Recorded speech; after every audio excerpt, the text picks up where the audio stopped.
What's going on, YouTube, and welcome back to Goal Line Hockey. It's your boy Kevin Forte. Today we are starting our season preview videos, and of course, alphabetically, like we always do, we are starting off with the Anaheim Ducks. So today we are going to discuss my thoughts on the Anaheim Ducks heading into this season. Last season did not go well for the Anaheim Ducks. We know that in all honesty, we knew they weren't going to be a playoff team last year. That wasn't really the problem. It was just how bad they were. They were horrible last season. They finished last season, I think it was 59 points they finished with last season. Now, the good news is they ended up getting a really good draft pick because of that terrible season. But still, it's one of those things where when you have guys on this team that you see as really good prospects for the future, you don't really want to see that team completely falling apart. We've seen teams do that before.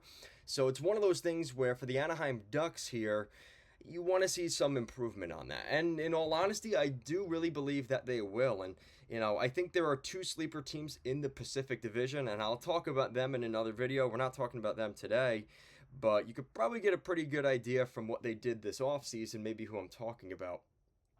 But either way, I think ultimately for the Ducks, the key is the goaltending going to be as good as it was last year? I think Lucas Dolstall has shown us what he's capable of at the NHL level. Hopefully John Gibson raises his value. He could be a guy that ends up getting traded at the deadline, hopefully for his sake and for the Ducks' sake. At this point, I really love John Gibson. I love him in Anaheim. The reality is things just have not gone well, and I would like to see him go somewhere else, and I think it's a win-win for everybody involved in that situation. It's just a matter of him kind of raising his value again because he had a really tough season last year.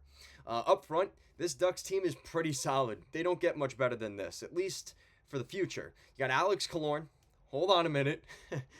They have Alex Killorn on the first line with Leo Carlsson and Troy Terry. I think the development of Leo Carlsson is really going to be an important factor for the Ducks this season. Definitely something to watch for, so make sure to watch 91 there in Anaheim. And usually guys that wear that number, they tend to be pretty solid. Stamkos, Tavares, there's a pretty good track record there, so hoping the best for Carlsson.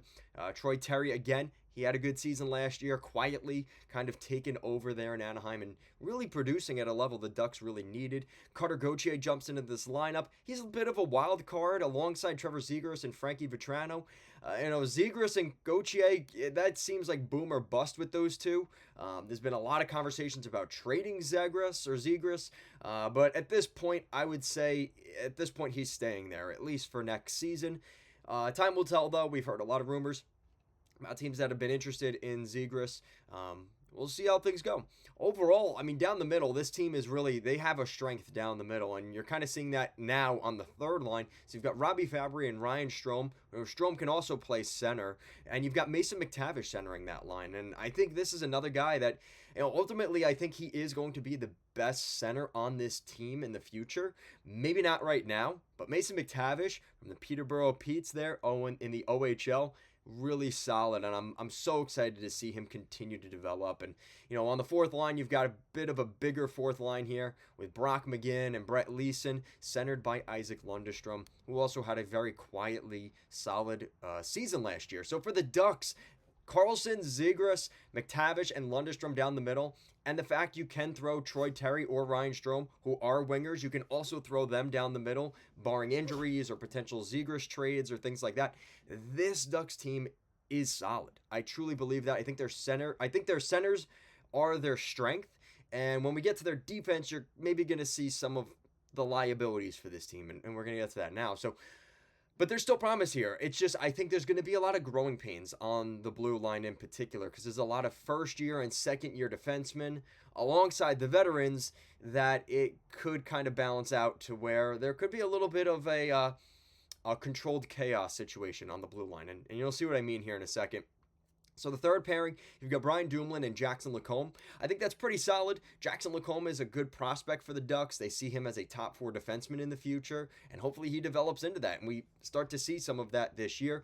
Dumoulin is always a liability in terms of how many games he plays, so hopefully he could play between 40 to 50 games. That's kind of what I'm hoping for, and even that seems a little optimistic, so I'm hoping Dumoulin is a good veteran presence alongside Lacombe to kind of settle things down on the blue line, and we'll see how that works out.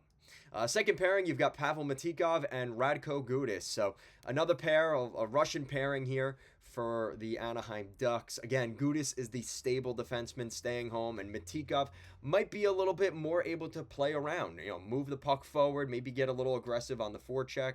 Bringing the puck up and being aggressive. I kind of see that pattern with all three of these defensive pairings. And then the top pair, which is a lot more offensive heavy, is Olen Zellweger and Cam Fowler. This is the highly coveted prospect for the Ducks right now on the blue line. And as much as Jackson Lacombe has been talked about, Olen Zellweger is definitely the guy that will be talked about in Anaheim, specifically on the blue line, and he'll be playing alongside Cam Fowler. There's a lot of liability here. We know Cam Fowler has had a rough couple of seasons in Anaheim, and Olen Zellweger, who is going to be very good, it's going to be a tough situation for him there. So I think this is a good thing. Hopefully he does get that top pair, because ultimately that's where he's going to play. You might as well develop him, get him a ton of minutes. And to be honest with you, this Ducks blue line isn't deep enough where anybody's really going to be ahead of him. So you might as well put him there. I understand working for your time and things like that, but in the Ducks situation, they don't really have that luxury. And I think another really good thing about this team, kind of looking at their power play units, I mean, this is a solid group. Like, there is a lot to work with here. You have a lot of combinations you could throw out there between Terry, Carlson, Gauthier, Zegras, McTavish, Strome, Matikov, potentially adding Zellweger in there. Like, there is a lot to like here. They also, their numbers haven't been great on the special teams, but their defensive, like, there are guys here that can play defense. Frankie Vetrano's a good penalty killer. Lundstrom's a good penalty killer. Killorn's a good penalty killer. Those things matter. And if the Ducks want to find their way back into being a relevant team and maybe making the playoffs, you're going to need a lot of that and a lot more consistently. And I do believe they can do that. So ultimately for the Ducks, this is a team that is going to be way better than they were last year. And like I mentioned, I see them as a sleeper team in my opinion. They finished with 59 points last season. There's no way they do that again this year. I absolutely do not believe that. I think there are going to be teams worse than them in this division. I look at teams like Calgary. I look at San Jose. I think those teams are going to be quite a bit worse than them. So with my prediction here, pretty much a 20-point increase from last season. I have the Anaheim Ducks having 83 points this season. That is my docket for the Ducks. Technically, they're still going to miss the playoffs with 83 points, which here in 2024, 2025, you're probably looking at anywhere between 95 and 100 points to get a wild card spot. But I think for the Ducks, this is going to be another development year, specifically for that blue line. Hopefully we get some more clarity and maybe it's kind of a solution to the Zegras situation. We find out where guys like Cutter Gauthier fit into this lineup. Is he legit? Is he as good as everybody thinks he was coming out of Boston? Or is this more of a guy that, they traded Drysdale, but, at least you got something for it? I don't know.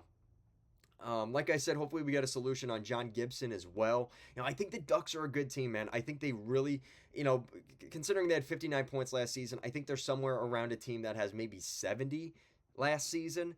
And I think with some of the additions that they had this year, they're going to be even closer to that 80 to 85, like I said, 83-point range for the Ducks. But let me know what you guys think in the comment section down below. What do you guys think of the Ducks? Do you think they're legit this year or not? Let me know your thoughts down below. As always, guys, thank you so much for watching, and I'll see you again next time. Peace.